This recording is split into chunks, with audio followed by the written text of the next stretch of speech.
شتموا وضربوا بعض في الطيارة وفرجوا الناس عليهم وهم راجعين من السعودية. ده اللي حصل بين شيرين وحسام حبيب الأيام اللي فاتت. مش بس كده، دي شيرين اتهمته إنه بيحاول يدمر تاريخها الفني وإنه غيران جدا جدا من نجاحها، وده كله عشان حاول يلغي حفلة ليها من غير ما يرجع لها أو ياخد رأيها. شيرين لما عرفت لقت نفسها بتزعقله في الطيارة وبهدلته، وطبعا رجولته ما سمحتش باللي بتعمله فيه، راح ضربها. بس هي كمان ما سكتتش وضربته. ولما رجعوا مصر اصحابهم حاولوا يصلحوا بينهم، وهي بقى رفضت تماما وقالت هي كلمة واحدة، هتطلق يعني هتطلق. حسام كان رافض في البداية فكرة الطلاق، بس مع الوقت وافق وفعلا تم الانفصال بشكل رسمي بعد قصة حب بدأت من 5 سنين. مش بس كده، دي شيرين مسحت كل صورهم على انستجرام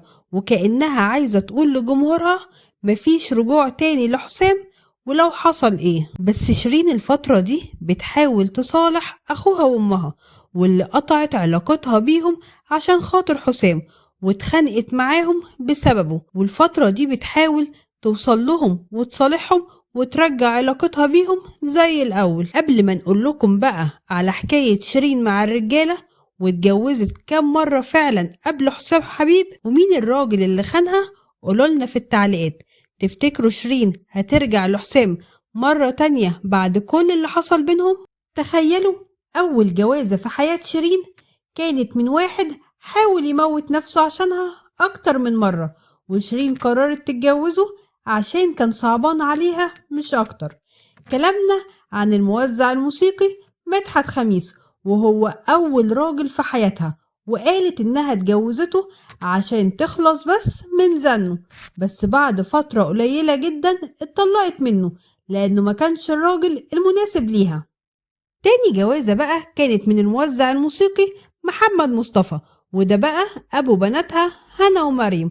والغريب إن شيرين هي اللي طلبت إنها تتجوزه وهو وافق على طلبها، وكانت بتحبه جدا جدا، والجمهور اتفاجئ بطلاقهم واتقال كلام كتير وقتها إنه خانها مع واحدة تانية.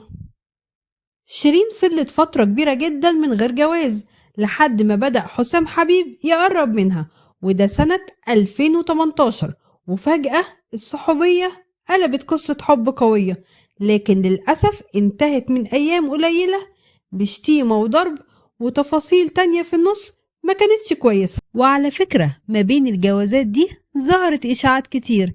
زمان خالص كانوا بيقولوا إنها وقعت في حب تامر حسني بس هو عمره ما حبها، وبعد سنين قالوا إنها حبت مدير أعمالها ياسر خليل وإنه كان بيستغل الحب ده. في النهاية بقى قولولنا مين كان الراجل الأنسب في حياة شيرين، محمد مصطفى ولا حسام حبيب ولا أول جوازة خالص ليها من مدحت خميس؟ شاركونا بالتعليقات.